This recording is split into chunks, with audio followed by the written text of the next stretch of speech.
What's going on, YouTubers, gamers and fellow hobbyists? Welcome to this, the first episode in a new series which is simply all about board games. I don't know what to call it exactly yet. Maybe a title will come to my mind soon. I might just call it board games. But essentially this series is all about board games I've played since the time I was able to play board games. So I'm going to look at different board games throughout the years of my life, from old board games, what I would consider, through to modern board games, through to contemporary board games.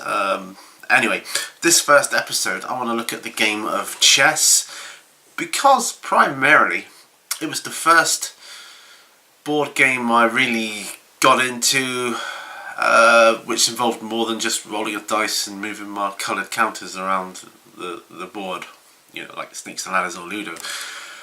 I learnt it very early on, and I didn't master it. I still probably haven't mastered it. I consider myself an okay opponent at chess, but let's just have a look at it. Okay, now this is one of many chess sets that I own. It's not the best one, I admit that, but it was handmade, well, at least as far as handmade can go. I mean, these are obviously created on a lathe. It's all wooden with the velvet pieces underneath. But I can't really pick on one specific chess set because I've got so many. Wooden ones, glass ones, plastic ones. I even used to have novelty ones over the years, but I'm not so keen on them. I prefer classic styles of chess and chess pieces. This is quite old now. This particular chess set, it's German, comes from Germany, but it's classic white and black, or in this case brown and beige or cream, whatever. I don't think you really that often really get true white chess pieces. It's more of a creamy colour or an off-white, because they look kind of odd if you do see chessboards that do actually have white pieces.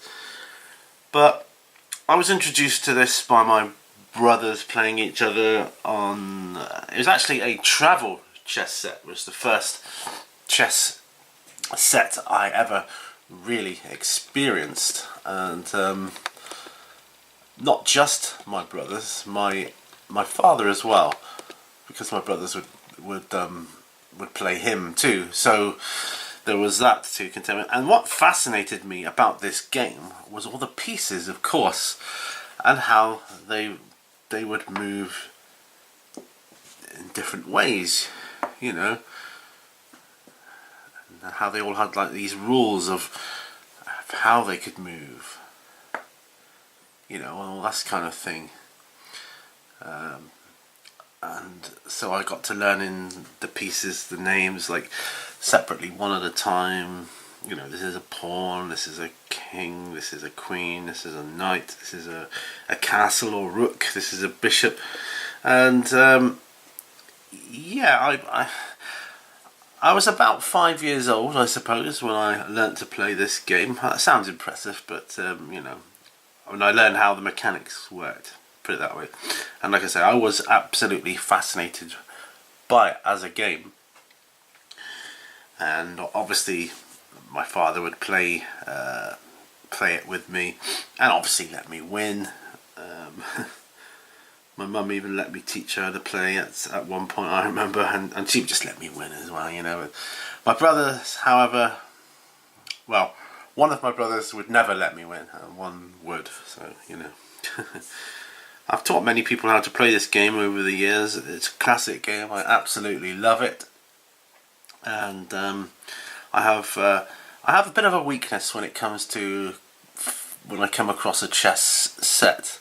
That's because this is like one of those traditional folding boards where you can keep the pieces inside. And actually, on the inside of this folding board, there is a backgammon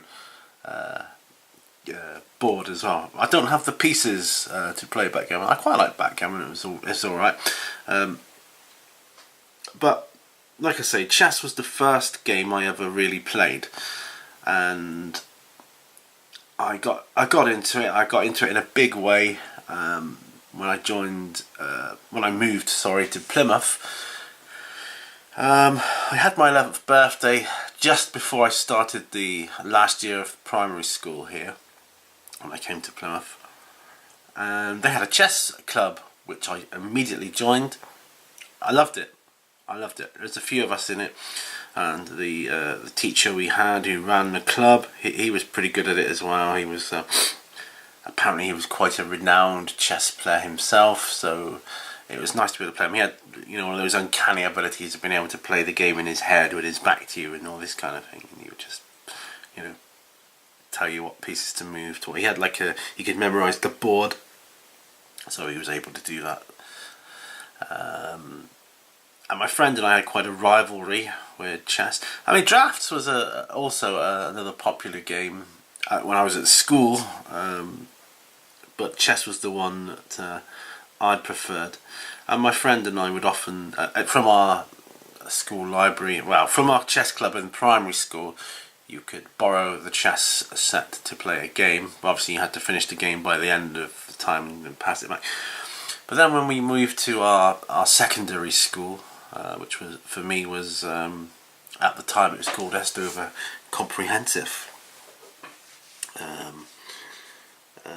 and they had chess sets in their library which you could obviously borrow out, but you couldn't leave the library with it.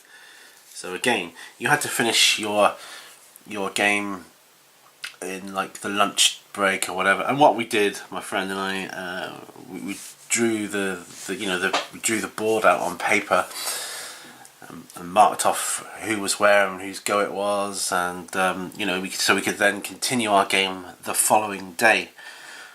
And it was, like I say, quite a rivalry. I do believe I kind of was in the lead at that point, when we kind of stopped playing chess together, as to who had won the most games. He was quite a good player himself. A lot of it is just being aware, observing, and obviously the ability to think a few moves ahead is a huge advantage, because this is one of the first real game of tactics I came across, and for me, I classify it as a board game because it's played on a board. I've got many boards. I've got, like I say, I've got glass chess set which is played on a glass board, and I've got an all-in-one solid wooden chess board. It's beautiful, absolutely beautiful, and the pieces are a lot more refined than these, and they're quite heavy as well, chunky pieces to move around. I've got a few cheap ones as well, and various other ones, but I'm always excited whenever I pass a charity shop, or I think you call them thrift shops in the States, or the kind of thing I mean, and I see a chess set of some description there, and I'm always like, oh, I want to get it, part of my brain saying, how many versions of this game do you want, Pete?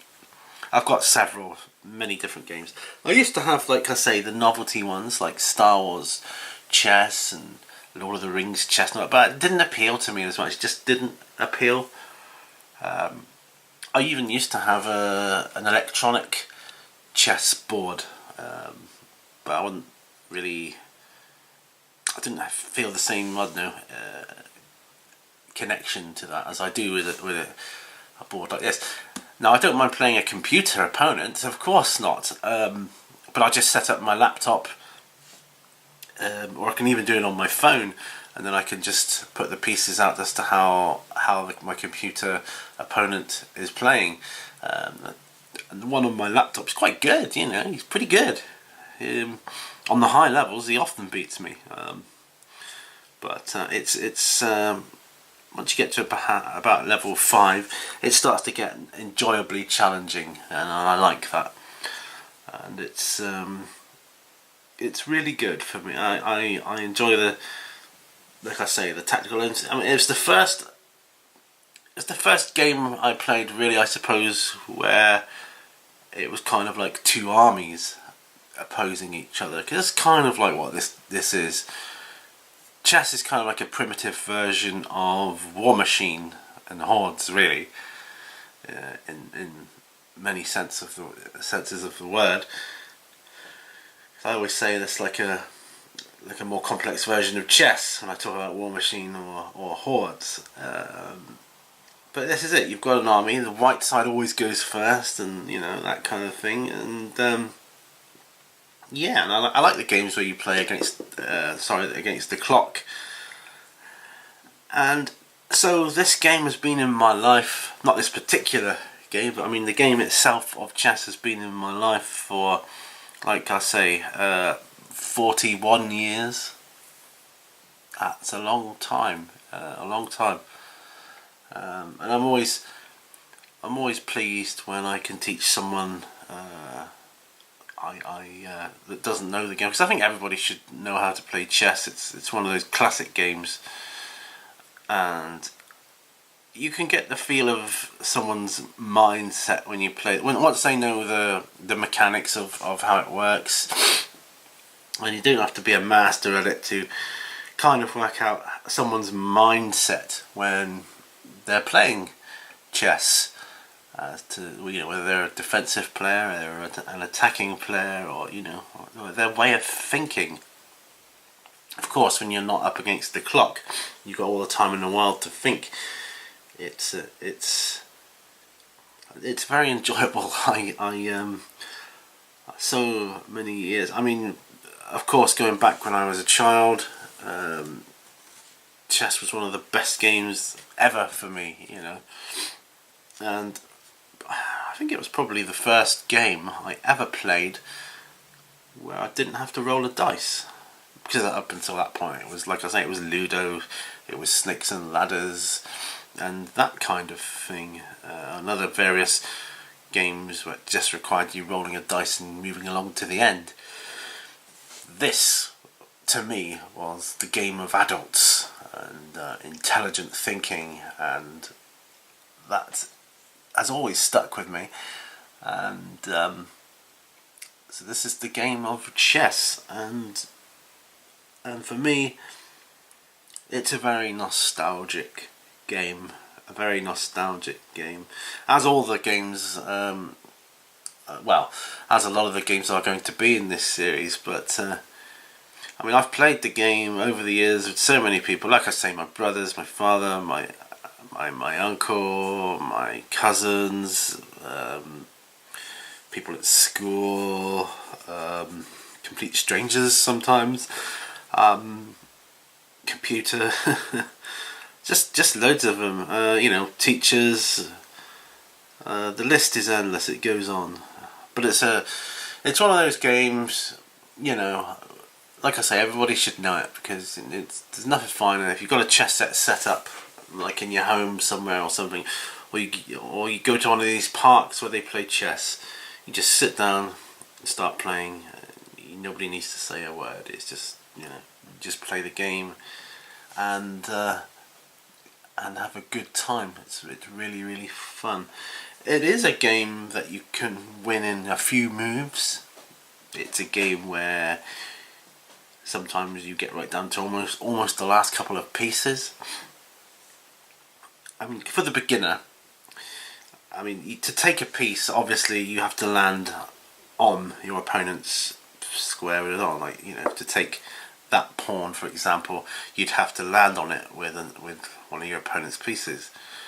And they all react differently. For instance, pawns only take diagonally, so if you move there, then that piece would be taken off the board. Now, from a beginner's point of view, especially when I was a child, I was all about, take all the pieces, get rid of the pieces, and then I feel like I'm winning. The cunning player would have a clear plan and strategy in mind, and they'd lull me into traps so often doing that. But like I say, for the beginning player, it would be recommended that in order to win, it's best to weaken your opponent by taking his pieces or depleting his army, so he's got less choice on his side. So you have a turn, and you have a turn, and he has a turn, and so forth and so on. It's just one move each. That's how it works. Sometimes I've always, personally, I think this differs from person to person, but personally, I've always won more games when I go first, when I'm white. I don't know why that is. Maybe it's because when I'm playing white, I feel more attacky just because I've gone first. When I'm black or brown or red or whatever the opposite colour is, I always feel like I'm more on the defensive. So that puts me in a different mindset straight away at the start of the game. And that's just the way I am and the way I think. But yeah, you know, so red and black.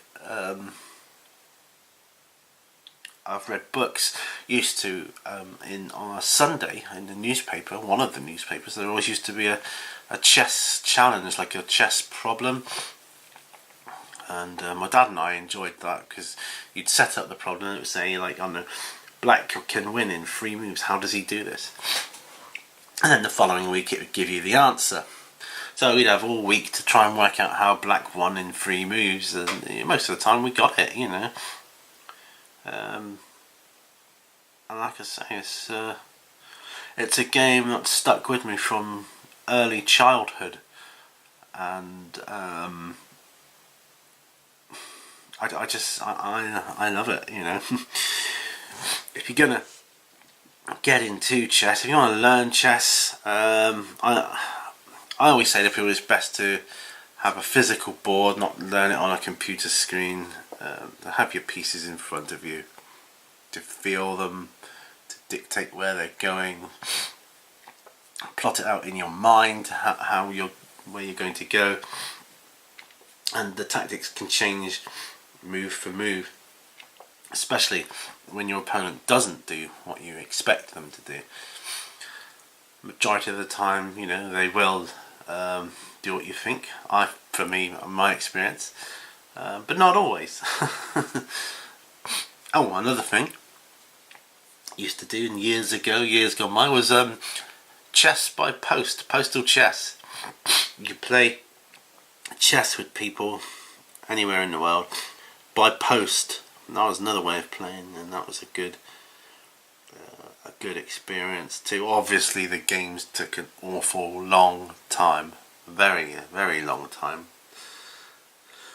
But when you're playing post, obviously it's boring to start off with because you're just doing your first basic moves, and after 4 or 5 moves you're really starting to get into it then, and you're starting to think about what you're doing. Thinking, hang on a minute, I'm going to set this up and think about where my next move is going to be. Then you send it off in the post and then wait anxiously for the next move to come back from your opponent. Good times. Anyway, that's chess pretty much in a nutshell for me. I will explain about the other episodes I intend to do in this series. I intend to look at some of the games I've got, and some that come from my early childhood, and I want to try and restore some of them to their former glory if I can, by getting spares, putting pieces in bags, and trying to repair the boxes a little bit, and see if I can come up with something. Because at the moment I've got some games which I love. They're great games, but I'm almost afraid to play them, you know, because I feel like they're too fragile almost, and I want to be able to enjoy them again. So that's another part of what's going to happen in this series. Anyway, there we are. This is chess, or this is one of my sets of chess, one of many chessboards. It's not, like I say, it's not the best one I've got, but it was the easiest one to hand, without rooting for a load of stuff to dig out. The easiest one to get is actually my glass chess set, but I didn't want to set that one up here. I wanted to have a slightly more classical feel to the chess I know and love.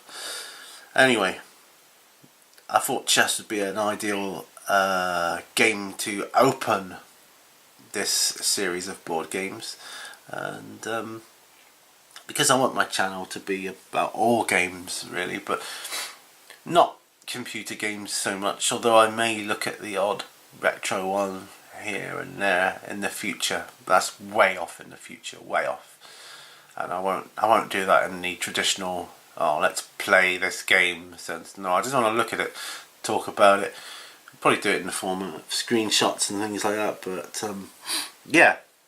Anyway, that's Jess for the opening episode of this series of board games.